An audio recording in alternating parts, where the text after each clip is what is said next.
What's up internet, here we go again.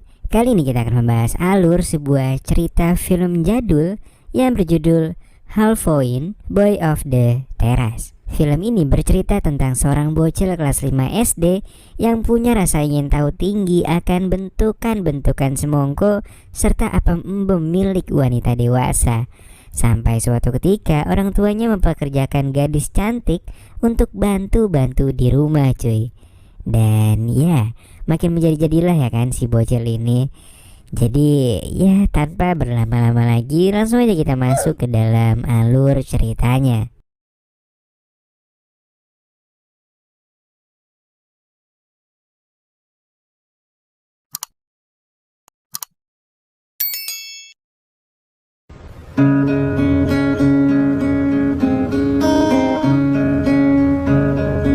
Film akan berfokus pada seorang bocah bernama Nora yang masih 12 tahunan cuy.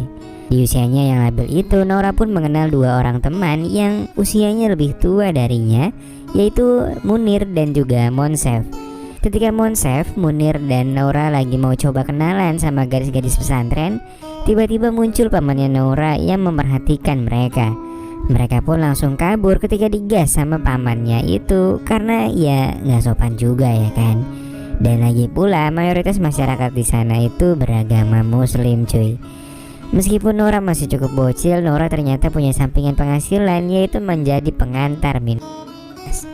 Pekerjaan itu ia ambil karena peredaran alkohol di sana sangat dilarang, sehingga mereka harus berpikir ulang bagaimana cara pengirimannya yang nggak bikin orang curiga. Nora pun tiba di rumah pelanggannya yang bernama Paman Salih. Mereka lalu mengobrol sebentar, lalu nggak lama kemudian datang seorang wanita yang kayaknya adalah wanita Kolingan cuy.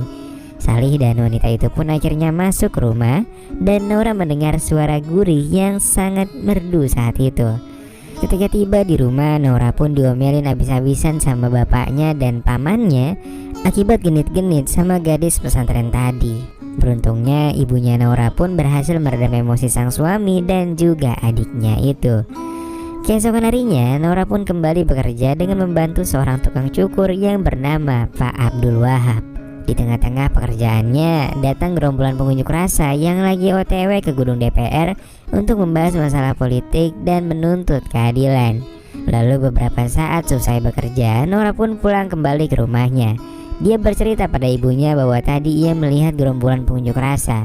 Sang ibu pun enggan membahasnya dan ia malah meminta agar Nora nggak perlu lagi sibuk-sibuk kerja karena keluarga mereka pun masih berkecukupan. Lalu di sore harinya Nora dan Munir pun nongkrong di rumah Sali sambil minum-minum lucu. Lalu gak lama kemudian mereka didatangi gerombolan warga kampung sebelah akibat Monsef ketahuan genit-genit sama gadis pesantren lagi. Beruntungnya gak terjadi keributan tambahan karena mereka semua pada salfok sama seorang wanita yang sangat cantik mungkin ya di mata mereka. Dan wanita cantik itu ternyata merupakan sepupu dari ibunya Nora yang bernama Latifah. Kedatangan Latifah di kampung itu pun bukan tanpa alasan. Dia ingin berdagang di sana dan menumpang di rumah sepupunya itu. Namun alasan utamanya adalah karena dia baru aja diusir dari kontrakannya karena ketahuan ngeladenin suami pemilik kontrakan cuy. Status dari Latifah sendiri adalah seorang janda yang ditinggal oleh suaminya yang meninggal dunia. Dan ketika ingin izin untuk tinggal, Latifah ternyata ditolak oleh bapaknya Nora karena dianggap hanya akan menjadi beban tambahan. Lantas ketika Jamila atau istrinya ini mengatakan kalau Latifah handal menenun kain, Aziz pun akhirnya berubah pikiran dan ia berencana untuk mempekerjakan Latifah karena ya dia pun punya usaha di pasar. Suatu hari ketika Nora mengantar makan siang untuk ayahnya di pasar, dia melihat ayahnya lagi genit-genit sama customernya yang sangat cantik. Tapi ya karena dianggap masih bocil, sang ayah pun gak memperdulikannya. Nora lantas masuk ke dalam toko dan ia menemukan sebuah majalah orang tua di lemari sang ayah. Nora yang kepingin ngeliat lebih lama lantas langsung ia bawa dan diliatin bareng sama Munir dan juga Monsef. Namun setelah diteliti mereka semua ngerasa kurang dengan majalah itu karena kebanyakan foto-fotonya tuh pada kena sensor cuy. Munir dan Monsef pun punya ide gimana kalau Nora ikut sama ibunya pas lagi mau mandi di pemandian air panas khusus wanita. Dan nantinya Nora diminta untuk segera menceritakan apa-apa aja yang udah dia liatin. Nora pun balik dan meminta izin kepada ibunya untuk ikut ke pemandian. Sang ibu yang merasa kalau Nora ini masih cukup kecil lantas gak menaruh curiga kepada anaknya itu. Mereka pun akhirnya segera berangkat menuju pemandian. Ketika sampai, Nora pun awalnya dilarang masuk oleh penjaganya. Namun ketika Jamila mengatakan bahwa Nora masih anak-anak, penjaga itu pun akhirnya mengizinkannya. Ketika masuk ke dalam, Nora pun benar-benar takjub karena akhirnya ia bisa melihat semua lakukan body-body dari segala usia. Dari yang udah mengkerut sampai yang masih singset pun ada di tempat itu cuy. Nora benar-benar gak pernah kedip ngeliatin pemandangan indah itu. Setelah selesai dia pun menceritakan pengalamannya kepada Munir dan Monsef. Nora pun bilang kalau sebenarnya dia cuma bisa ngelihat bagian atasnya doang. Kebanyakan orang-orang di sana masih pakai segitiga pengaman ketika lagi berendam di situ. Cerita dari Nora pun membuat kedua temannya itu kecewa karena memang yang ingin mereka ketahui itu adalah bentukan dari apem embemnya itu sendiri. Ketika sampai di rumah, Nora pun dimintai tolong oleh Latifah untuk mengambil daleman miliknya yang lagi dijemur. Nora benar-benar langsung gercep untuk nolongin tantenya itu.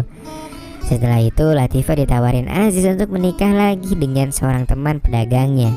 Namun Latifah di sini menolak dan bilang kalau dia masih belum mau menikah lagi dalam waktu dekat. Keesokan harinya mereka kedatangan seorang tamu dari luar desa yang bernama Muhtar. Si Muhtar ini adalah seorang guru cuy. Dan maksud kedatangannya adalah ingin menitipkan seorang anak yatim piatu yang gak memiliki saudara lagi. Anak itu bernama Laila. Usianya hanya 3 tahun lebih tua dari Nora. Lalu Aziz dan Jamila pun akhirnya menerima Laila untuk tinggal. Namun dengan catatan Laila harus mau membantu beberapa pekerjaan rumah mereka. Atau dengan kata lain ya jadi pembantu lah di rumah itu. Dan akhirnya Laila pun mulai bekerja di rumah milik Nora. Sore harinya Nora mergokin ayahnya yang tiba-tiba meluk Latifah yang lagi nyiram tanaman cuy. Aziz pun pura-pura bilang kalau dia salah sangka. Dia mengira bahwa Latifah adalah Jamila dari belakang. Padahal sebenarnya ya Aziz ini emang kegatelan sama Latifah. Beberapa hari kemudian di rumah Nora diadakan pesta kecil-kecilan yang ditujukan pada adiknya Nora yang baru aja kelar sunatan. Nora pun terlihat sibuk menjamu para tamu dari ibunya itu cuy. Lantas ketika sore harinya Nora masuk ke kamar Latifah untuk mengantar surat dari Sali. Gak disangka surat itu ternyata berisikan ajakan untuk pacaran. Latifah lantas meminta Nora untuk menyampaikan jawaban dari surat itu, yang ternyata hanya berupa penolakan dan terkesan merendahkan profesi Sali yang cuman tukang sol sepatu. Setelah itu Nora pun langsung pergi menemui Sali yang lagi cukur rambut. Si Kang cukur rambut atau Pak Abdul pun menertawakan Sali yang baru aja ditolak mentah-mentah dari wanita yang disukainya itu. Saat di rumah Nora pun kedatangan saudara-saudara dari ibunya. Kedatangan mereka pun menambah kehangatan dan memeriahkan acara sunatan adiknya Nora. Setelah itu mereka pun berniat ingin mandi air panas di pemandian khusus wanita. Dan lagi-lagi Nora pun pingin ikut ke pemandian juga karena ingin melihat serabi lepit dan memberitahunya kepada Munir dan juga Monsef. Dengan izin dari Jamila, Nora pun kembali diizinkan masuk dan kali ini Nora benar-benar keliling untuk mencari pemandangan yang dia inginkan. Namun ketika Nora hampir mewujudkan cita-citanya, seorang wanita memergokinya dan melaporkannya kepada Jamila. Alhasil Nora pun gagal melakukan tugasnya dan diusir dari pemandian itu. Begitu malam tiba, Nora pun naik ke atap sekadar untuk menenangkan dirinya yang baru aja diomelin sama ibunya. Namun gak disangka dia malah menemukan Latifah yang lagi berduaan sama Salih di kamarnya. Nah usut punya usut, ternyata Latifah juga demen sama Salih cuy. Tapi dia memilih untuk merahasiakannya karena pasti hubungan mereka gak bakal disetujuin sama Jamila dan juga sama si Aziz. Ngelihat Sally dan Latifah yang lagi berpelukan pun ngebuat Naura jadi rada-rada sakne cuy. Naura lalu turun ke bawah dan menuju kamar Layla pembantunya. Naura pun segera mendekat dan mulai mentrondoli kancing Layla. Namun pas hampir berhasil, tiba-tiba Layla pindah posisi dan rencana Naura pun lagi-lagi gagal maning. Singkat cerita, Naura yang lagi bersama Paman Sally mengungkapkan keinginannya untuk keluar dari zona nyaman dan merantau guna mencari jati diri. Sally pun ngasih tahu kalau merantau itu nggak seenak yang dia pikirin. Dia bakal terus kepikiran orang tuanya dan sering ngerasa sendiri. Keesokan harinya, Layla diberi tugas untuk mandiin Naura karena dia mau pergi sama Aziz ke suatu tempat. Naura yang otaknya rada-rada tentu memanfaatkan kesempatan itu dengan baik. Setelah Naura selesai mandi, dia pun berkata bahwa dia pingin pijitin Layla yang udah capek kerja jadi pembantu seharian. Layla pun gak menaruh curiga kepada Naura. Namun baru juga mulai, tiba-tiba Jamila dan yang lainnya datang dan ngegepin mereka. Alhasil Layla pun diminta ngemasin barang-barangnya dan bilang kalau besok dia akan dikembalikan kepada Pak Muhtar.